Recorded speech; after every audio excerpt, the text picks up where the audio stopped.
Welcome to Gen Z Deep Dive. I'm your host, Aaron Brown, and we are brought to you by the Institute for Generational Dynamics.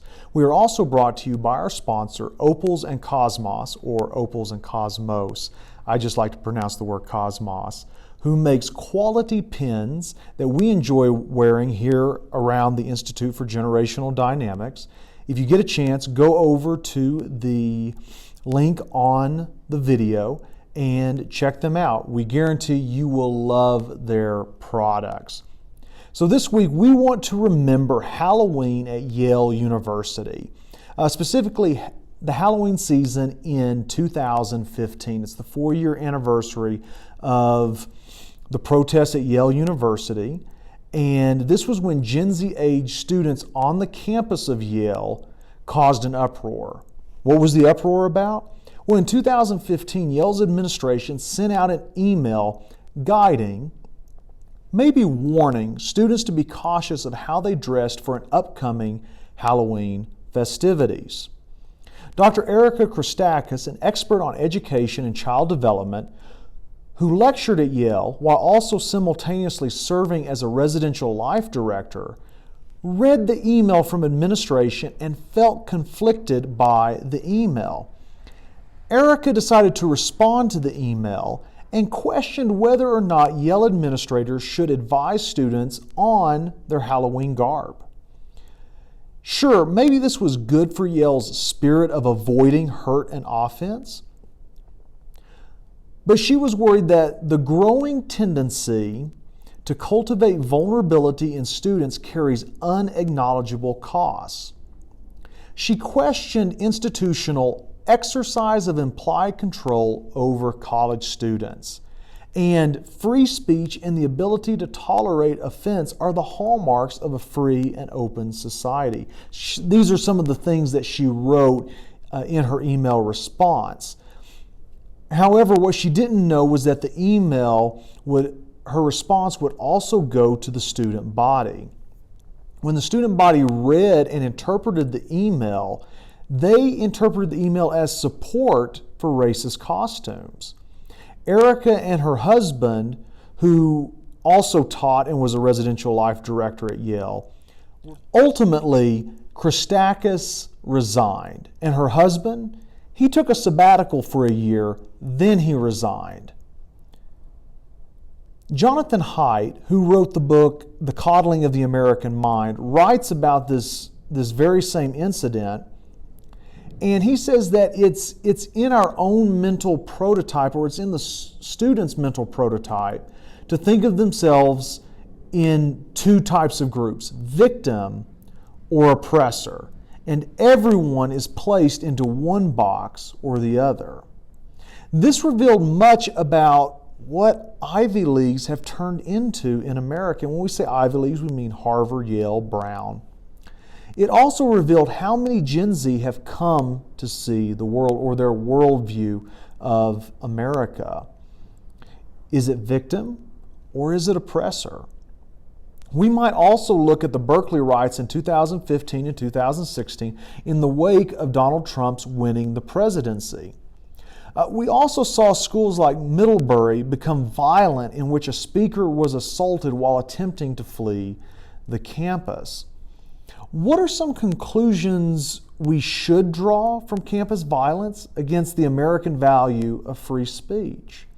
Specifically, how does all of this work with Gen Z?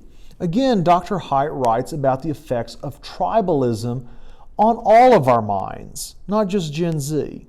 Again, in his book, he points out several ideas. One idea that he grapples with is Henry Tajfel's idea of minimal group paradigm. Now, Tajfel served in World War II. His family was murdered by Nazis, and he wanted to understand the conditions under which people would discriminate against members of an outgroup. Now, there's two types of groups in these types of studies, in-groups and out-groups. So he conducted a series of experiments. And he divided people into two groups based on trivial and arbitrary criteria. What does that mean? It means that the way that he divided them, it just didn't matter. So an example is each person first estimated the number of dots on a page. So he gave them a piece of paper, had so many dots, and he was like, okay, estimate how many dots are on the page. And half of the people who participated in this experiment were told that they had overestimated the number of dots, and they were put into a group of overestimators. The other half went to underestimators. Seems simple enough. Then he asked participants to distribute points or money to all the other subjects. So if you're an overestimator, then you need to distribute points or money to underestimators and vice versa. And no matter how trivial or minimal these arbitrary separators, people tended to distribute whatever was offered in favor of their in-group members. So if you're an overestimator, you give most of the points and money to other overestimators. If you're an underestimator, you give most of the points and money to your fellow underestimators. What's the point? The point is the human mind is prepared for tribalism. And human evolution holds that the story of individuals competing with other individuals is what drives us as we evolved throughout the ages. This also includes groups competing with other groups. So we compete individually, we also compete collectively as groups. And sometimes we compete violently. This can be known as tribalism. And the question is, how do we deal with conflict from other tribes? Because in our human minds, we can flip the tribalism switch on pretty easily. And it causes us, when we flip this switch, to bind closer to our other tribal members. The great thing is that the human mind can be conscious of tribalism. That means we can control it, and we can choose not to become angry.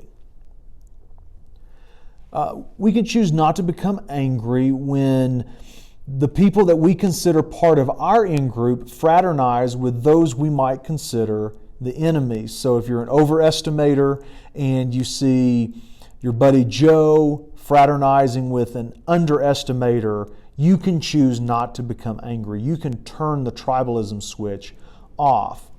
And the goal of a community is to turn down everyone's tribal circuits.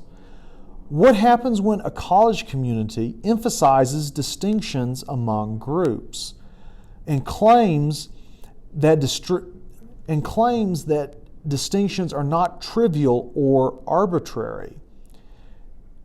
And as well, tell everyone that they are engaged in a zero-sum conflict. It's all or nothing. It's this tribe or no tribe at all. This leads to the point that there are two kinds of identity politics that feed into our tribalism. For those of you who may be unfamiliar with identity politics, it is the political mobilization organized around group characteristics such as race, gender, and sexuality, as opposed to party ideology or some other interest. The point is, everybody does it. An example would be ranchers banding together to promote the interests of ranching. The LGBTQ community, they bandied together to promote the interests of their community. Evangelical Christians bandied together to promote the interests of their group. I'm just looking for more ways to use the word bandy at this point. So how identity is mobilized makes an enormous difference. Sometimes it's fighting for general welfare of group members or creating hatred for another group. What we want our Gen Z generation to grasp, especially if they're going through university, is we want them to understand the mobilization attitude and strategy of Dr. Martin Luther King Jr. He led a political movement, largely of African Americans, and joined by others, engaged in nonviolent protests. He appealed to the shared morals and identities of Americans, unifying languages of religion and patriotism. So he used phrases like brothers and sisters. These are the words of Jesus Christ. So he appealed to the religious sentiments held in Americans, but he also knew how to connect with the patriotic elements that Americans hold in their hearts. So he appealed to America's founding documents, where it too has a sense of religious fervor to it. And King evoked the framers and founding fathers and made clear his movement was not to destroy America, but to heal it. We also might consider another figure from the 1950s, Pauli Murray, who was an African American and queer Episcopal priest and civil rights activist. Quote, "I intend to destroy segregation by positive and embracing methods. When my brothers try to draw a circle to exclude me, I shall draw a larger circle to include them. Where they speak out for the privileges of a puny group, I shall shout for the rights of all mankind." And this type of language is seen almost 60 years later in the Marriage and Equality Act of 2012. Again, Gen Z sees the world through the lens of, am I safe? That's what we ask here at the Institute for Generational Dynamics. And it's possible in our hypercharged environments like American college campuses, which our American college campuses by nature become a microcosm of its own. It becomes its own small town and can become excluded or exclusive to the rest of the community around it. Gen Z individuals who are tribal thinking come to think that violence is the only way to preserve their safety.